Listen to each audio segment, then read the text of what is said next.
Hey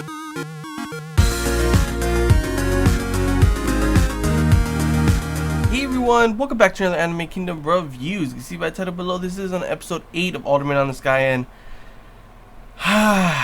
yep, those death flags were correct. Yep, I honestly was really hoping that she would not die, because honestly, out of all the characters, even though we've only seen her a little bit in comparison to the other main characters, I've actually enjoyed her character more than them. That's one thing that's weird about this show, is the character development and how pretty much at the moment in this anime, I'm not too sure if it's different in the light novel, maybe you get more to like these other characters and stuff, but at the moment I've only really enjoyed Ikta. I liked Yotori a little bit as well, but the other characters, they're main characters, but they feel more like supporting cast. And Kana, out of nowhere, who should be a supporting cast member, came out of nowhere, and I actually really did enjoy her personality, who she is. I love the chemistry that she had with Ikta, and I'm guessing maybe that's why they had to take her out. I'm not too sure, but just, oh my gosh, I really like going in towards it. I was like, okay, she could survive, she could do it, Ikta will come and save her. No, that is not what happens. And I really like this episode and so far this anime, because it really shows like the truthfulness of how war really is and stuff. You know, you can decide to make one decision, and sometimes it's the hard decision to either protect your troops but have the chance of those people dying, or risk having your troops, you know, get sick from, you know, altitude sickness, and then go and try and save them, to which you might lose even more people. Sometimes you have to take the harder choices, and sometimes it doesn't always go for the best. Like they said in this episode, pretty much he was met with a victory and a defeat. Victory because obviously he was able to, you know, actually do a lot in this episode. I actually really enjoyed seeing the tacticalness of what he had planned. You know, the first part with them defending against, defending the medical camp, then going to taking that one place in 1 hour with the snipers. Like, finally, looks like, I guess they didn't have snipers before, but now they are using snipers, so this is perfect for Torway. And yeah, those guys were not ready for that. They're just like boom, boom, boom, just taking out all the cannon positions, to which of course after he just sent in the main force, and it was easy picking.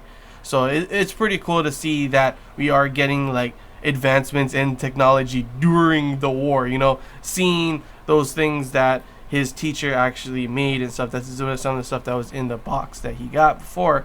So it's cool to think about, like, I wonder what else they're going to have in future episodes for, you know, future in technology for their weapons and stuff. It would definitely be interesting to see if there is any more to make, you know, Ikta's plans even crazier.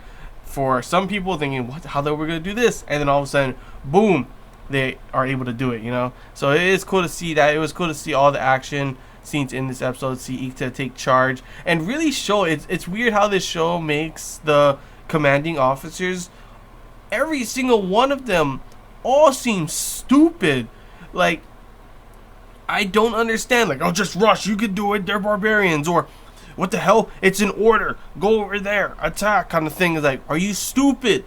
Are you stupid? And then the one commanding officer who said, hey, look, there's an abandoned fortress, we can set up camp there, and yeah, sure, it's got great height advantage, it's got all this kind of stuff.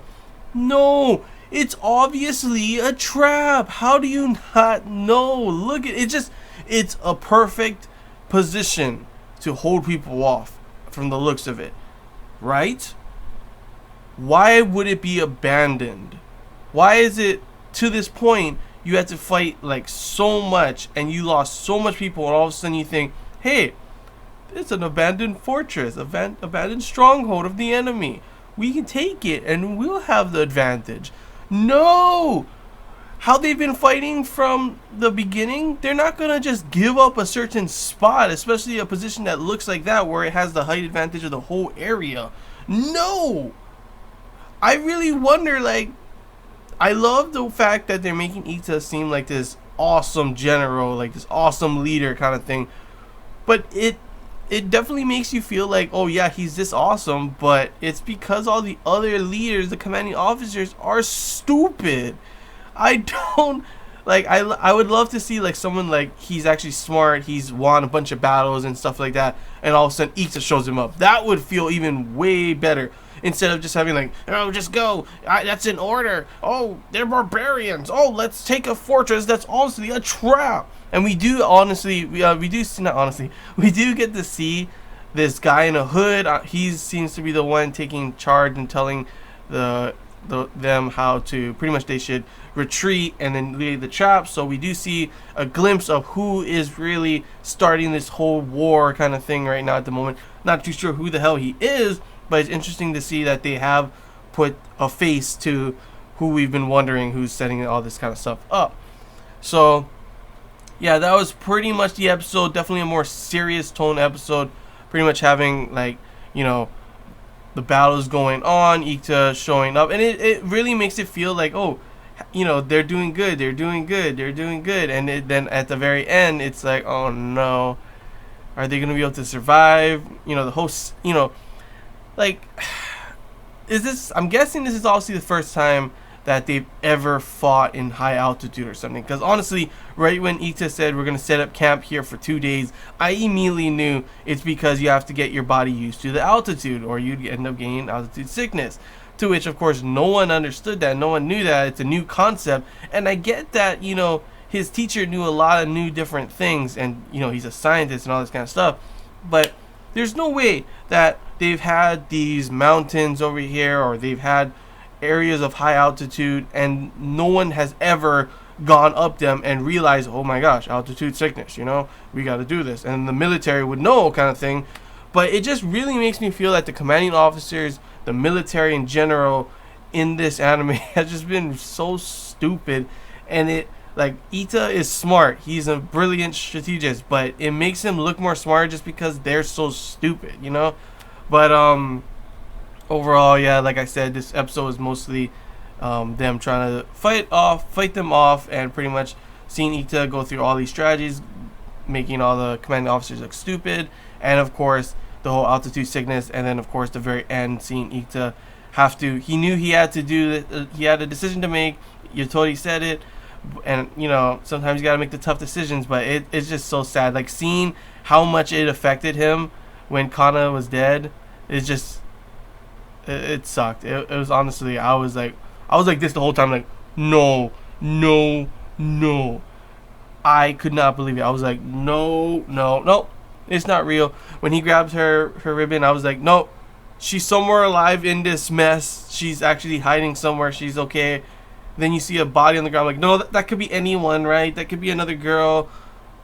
No, it was her. She's dead. It's just so many death flags, including like the part where she's like, oh, that one guy was like, oh, you want to see Ita again? He's like, yeah, about all this kind of stuff, talking about her life story, about how her husband, you know, she got married to this guy, he ends up dying, the family kicks her out but leaves her with the book, and all this kind of stuff. It was just like, oh my gosh, death flags everywhere, and like, yep, she's dead. So that sucks. But yeah, it's really all I gotta say. That I'm excited to see what's gonna happen in these next episodes, see what's gonna happen now that they have, you know, Ita is taking charge. He's taking charge. They're able to push forward and everything, and they know about this altitude sickness stuff.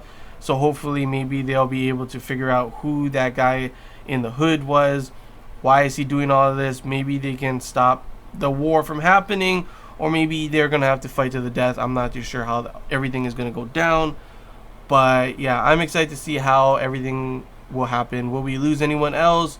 How serious will things get? I'm not too sure. I'm not too sure if they're ever going to kill any of the main characters. They kind of isn't a main character, you know. She just came out and she came into this in this new arc, so they kind of, I guess, did that kind of thing where like, oh well, she's important to the main character, but she's not main character, so we can kill her. So that's pretty much what they ended up doing. But yeah, I can't wait to see how everything's gonna go. So yeah, that's all I gotta say, guys. Hope you enjoyed this Anime Kingdom review. If you have any questions, feel free to comment below. If there's anything I missed and you want to talk about, comment below as well. If you did enjoy, don't forget to leave a like, and if you haven't already, feel free to subscribe for more content. It really does help the channel.